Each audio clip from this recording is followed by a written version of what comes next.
Si tu es un trader, que tu n'es pas rentable et que tu veux atteindre cette rentabilité, alors écoute-moi bien jusqu'à la fin de cette courte vidéo parce que je vais te donner énormément de valeur et ça va très certainement faire exploser ton trading. Dans cette vidéo, on va voir la méthode exacte pour devenir rentable en trading en 88 jours. Je sais que cette promesse, elle peut faire vendeur de tapis, vendeur de formation, mais je vous assure que si jamais vous avez déjà un petit niveau en trading, que vous y connaissez un minimum en termes d'analyse technique, que vous êtes un minimum averti sur certains concepts psychologiques, cette promesse est faisable. On va commencer directement. La plupart des coachs formateurs vont vous présenter une roadmap comme celle-ci. Il y a vraiment une sorte de consensus autour de ça. Mais si 95% des gens ne sont pas rentables sur les marchés financiers, et que tout le monde est d'accord pour ça, c'est qu'il y a un souci, si vous voulez. En fait, le problème de cette roadmap-là, c'est qu'elle est trop superficielle. C'est vraiment la partie visible de l'iceberg. Elle ne rentre pas du tout en profondeur et c'est pas du tout assez complet ni suffisant, si vous voulez. Donc là, c'est pour ça que dans cette vidéo, je vous partage ça, la méthode exacte pour que vous puissiez devenir rentable. Je vais vous partager ma méthode d'analyse technique. Alors, avant de vous présenter la technique, on doit poser les bases. Et alors, dans le trading, en fait, il y a vraiment trois choses à avoir qui sont interdépendantes. Je vais y arriver. C'est-à-dire que si jamais il en manque un, votre rentabilité elle s'écroule. Il faut avoir la psychologie, la technique, la discipline. En réalité, la discipline et la psychologie, c'est assez proche, mais il faut avoir ces trois-là. Si vous ne les avez pas, à aucun moment vous allez pouvoir être rentable sur le long terme et faire de l'argent de manière sereine. Alors, on va commencer par la technique. La technique, c'est le fait de savoir analyser le prix, comprendre le prix, savoir où il y a le plus de chances d'aller. Savoir analyser le price action. Avant de vous présenter ma méthode d'analyse technique, il faut d'abord que je vous parle d'un concept clé qui est la fractalité. Il y a de fortes chances que vous sachiez déjà ce que c'est, mais je vais quand même le redéfinir. Alors, la fractalité, c'est quoi? Il faut savoir qu'elle est applicable sur tout et partout. En fait, la fractalité, c'est lorsque tu as une structure qui va être composée de petits morceaux qui ressemblent à l'ensemble. Et ça va se répéter à différentes échelles. Le tout, en fait, ressemble à ses parties, si vous voulez. On va prendre l'exemple d'un arbre.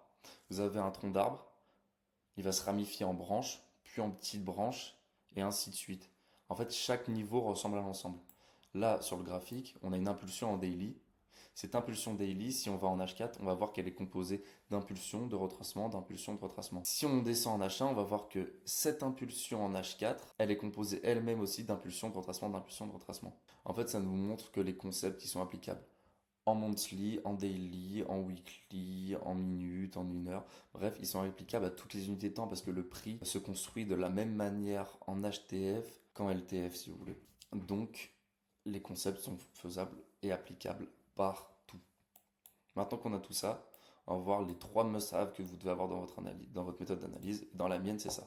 La direction, les ZFP et les zones d'intervention. La direction, pourquoi? Parce que si vous ne savez pas si le marché va descendre ou monter, vous pouvez pas faire d'argent. Et c'est compliqué de faire de l'argent lorsque vous vendez alors que le marché est haussier. Du coup, on va utiliser la structure. Il faut rendre à César ce qui est à César, simple, efficace. C'est vraiment très très très puissant. La plupart des gens ne l'utilisent pas bien, mais je me base énormément sur la structure parce qu'en réalité, la structure, elle peut tout définir. Et ça, c'est une compréhension plus poussée. On n'est pas là maintenant, on n'y est pas encore. Du coup, la structure avec le premium discount, savoir si on est suracheté ou survendu. Ensuite, on a les ZFP, les zones, ce que j'appelle les ZFP, c'est ce que j'appelle les zones à fort potentiel, à forte probabilité. On va avoir les liquidités, qu'elles soient internes ou externes. Et pour opérer ces zones, on peut utiliser un FIBO OTE. Ensuite, on a les zones d'intervention. Ça va être des zones d'offres et de demande que je vais combiner à des signatures algorithmiques pour avoir plus de précision et pour renforcer encore ces zones, si vous voulez. C'est vraiment des confirmations, c'est beaucoup mieux.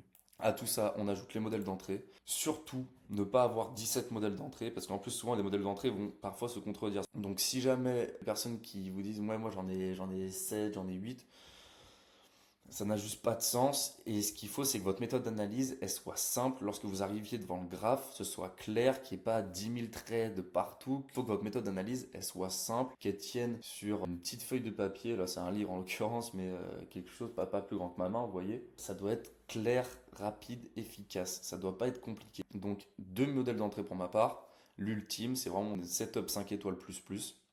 Et le charbonneur, on va avoir en plus grande quantité, mais qui va tout de même être très très puissant. En gros, là, avec ma méthode d'analyse technique, vous avez le moteur. Et c'est pas n'importe quel moteur, c'est un moteur de Lamborghini, c'est un V12, il fait plus de 700 chevaux. En fait, là, on a une stratégie d'analyse technique de malade mental. vous allez pouvoir faire de gros RR avec un bon win rate. Regardez, là, j'ai passé en grand. C'est une feuille que j'avais imprimée, vous allez pouvoir voir en mars. Je sais pas si on voit très bien. Bref, en mars. Ici, on était le vendredi, je crois. Et après, la semaine de dingue. Vous voyez, 75% de win rate. C'est beau, hein. J'ai pas tout le temps 75% et avec de gros RR comme ça, mais c'est pour vous montrer ce qu'il est possible de faire, si vous voulez. Et là, je sais pas combien de RR il y a, mais c'est affolant. Au tout départ, quand on me montrait ça, moi, j'y croyais pas. On peut voir que j'ai toujours des RR. Moi, j'ai quand même de gros RR sur mes trades. Regardez, ça, c'était un FTMO. C'était en mai de mémoire.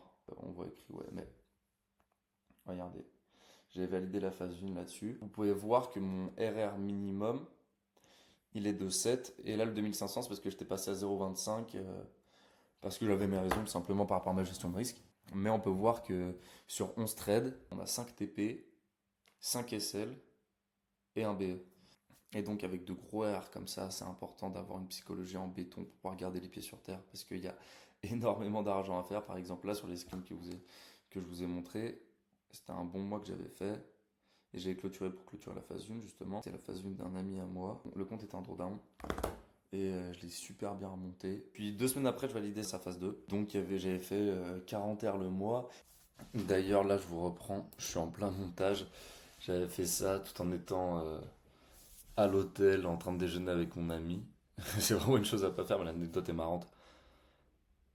Euh, Tout simplement, j'avais validé la phase. En plein déjeuner, histoire de passer une bonne après-midi. Après là, c'est rare que je fasse du M1. Juste là, j'avais une bonne opportunité, donc j'ai choisi. Et quand je vous parle de 40 R, c'est-à-dire 40 fois mon risque, sachant que j'ai 0,5, il y avait quasiment 20%. J'avais fait plus d'1% le mois. 21%, oui, bah oui, 16,3 là. Rien que là, on a 16,3 et 5%. Ça fait 21,3% le mois, en un mois, en l'espace d'un mois et demi. C'est une bonne perf et c'est ce qui est faisable avec cette stratégie. Vous pouvez même faire plus.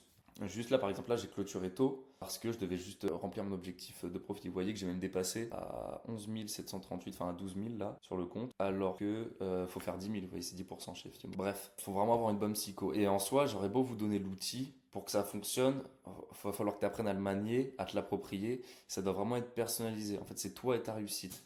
Si tu veux vraiment exploser, il n'y a que comme ça que tu y arriveras. Et pour ça, tu dois déterminer la personne que tu es. En fait, tu es unique. Tu es vraiment l'individuum. Qui es-tu en tant que personne? Quelles sont tes expériences de vie, ta manière de penser, d'agir? Tout ça, ça va te définir. Tu dois être le plus honnête avec toi-même.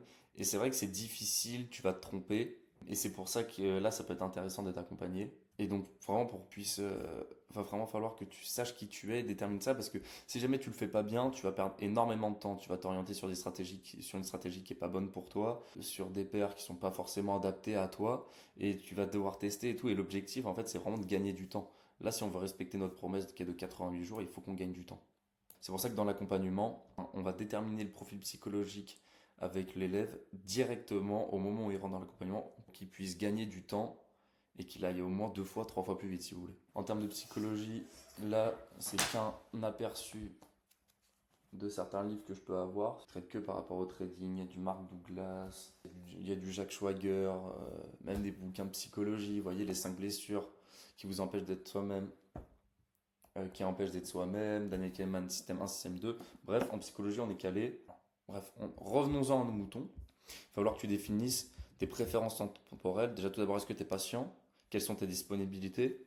Par exemple, moi, dans mon cas précis, je trade principalement New York, si tu veux.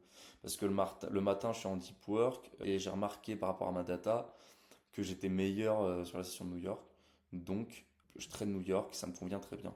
Mais toi, si tu es dispo pendant l'ASIAN, que pendant l'ASIAN, tu vas pas te mettre à trader EuroGBP si tu veux.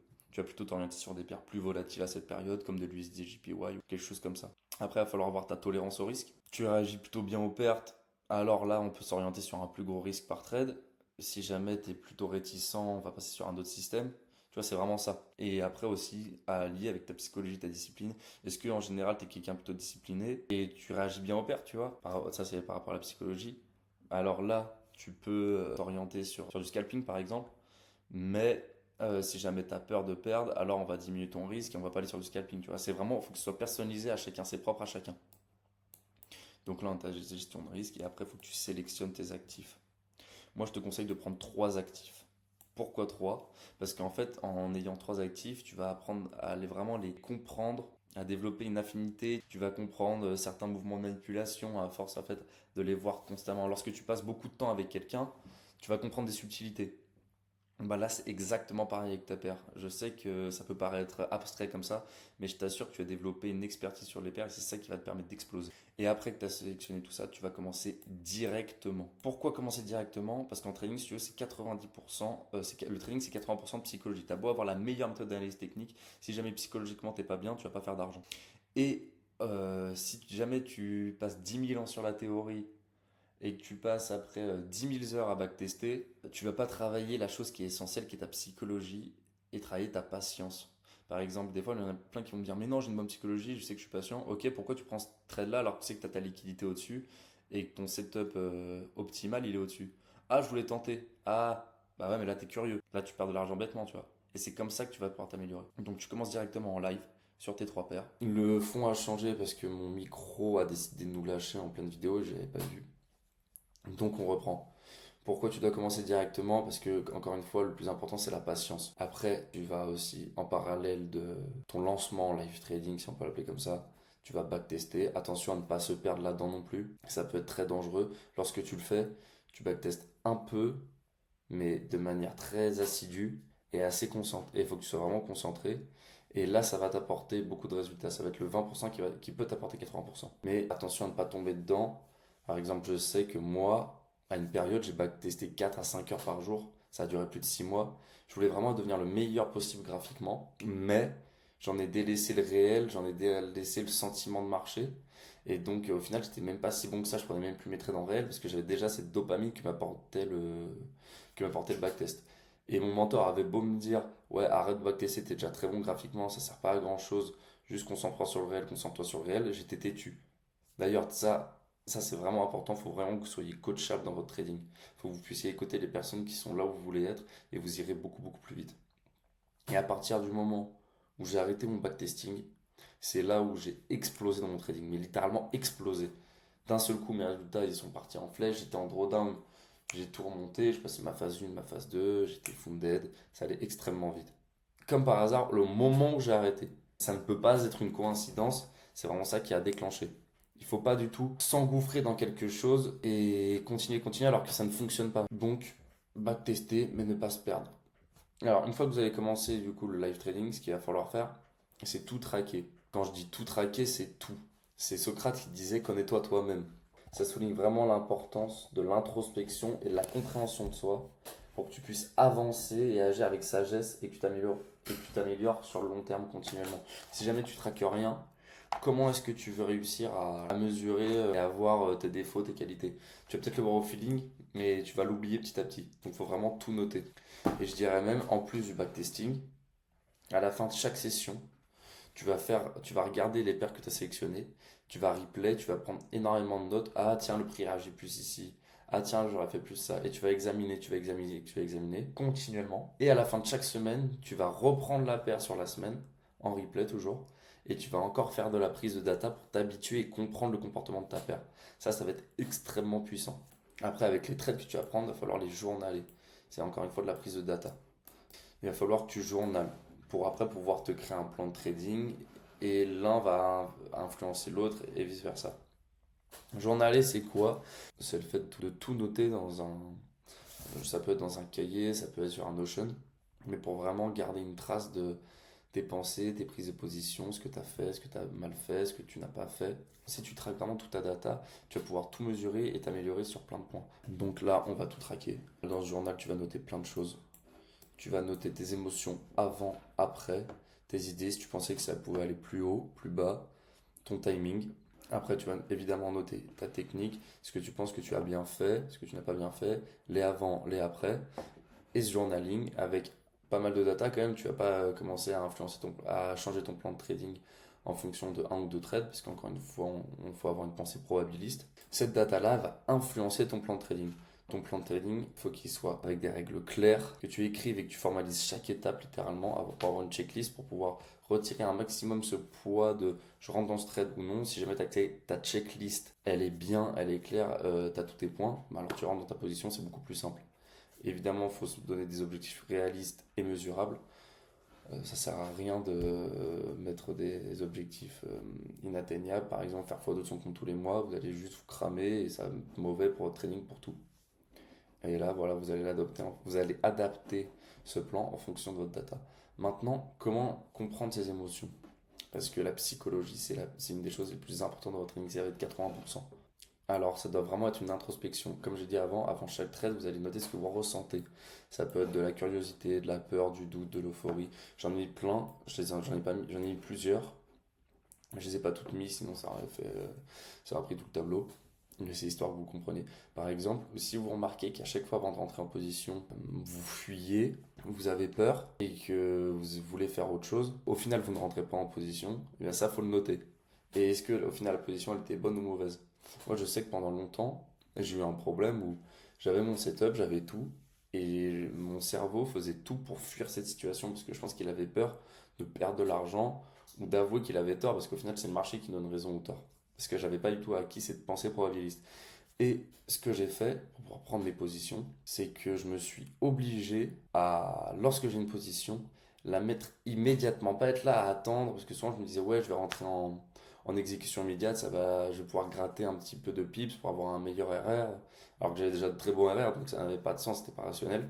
Et au final, ça m'a fait perdre beaucoup de positions, et le fait de ne pas rentrer sur des positions qui étaient valides m'a fait perdre énormément d'argent aussi. Donc c'est vraiment ça, vous devez réussir à reconnaître ces émotions pour pouvoir justement disrupter ces schémas-là et au final arriver à régler ce problème. Et une fois que vous avez fait tout ça, vous allez avoir de la data par exemple. Oh là, bah, moi je vous ai donné mon cas et il faut que vous fassiez la même chose de votre côté pour comprendre qui vous êtes et adapter encore une fois en fonction de votre psychologie, du coup grâce à votre data, votre plan de trading et ça va vraiment être un cercle vertueux. Et ce cercle vertueux, ça va être une forme de système. Ce système, lorsqu'il sera bien rodé, va vous permettre de vous améliorer constamment, constamment, constamment et d'arriver à cette fameuse rentabilité.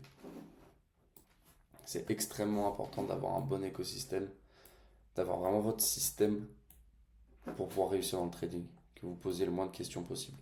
Donc là, on a vu la technique, la psychologie, la discipline, c'est un travail de tous les jours. C'est pour ça que je vous conseille à côté de faire une activité physique pour être bien dans votre tête.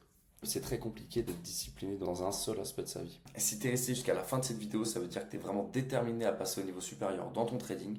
Donc je t'invite à venir me suivre sur Instagram. J'y partage des tips exclusifs, des conseils pratiques, des notions clés qui peuvent vraiment faire la différence dans ta progression. C'est François Rondeau-du-bas. C'est juste ici, là, en haut. Et si tu ressens que tu stagnes, que tu veux accélérer tes résultats ou que tu fais face à certains challenges, tu peux directement m'écrire pour qu'on booke un appel gratuitement ensemble. On prendra le temps d'analyser ta situation et je t'aiderai à mettre en place un plan d'action sur mesure pour que tu puisses passer à la vitesse supérieure. C'est simple, gratuit et ça peut tout changer.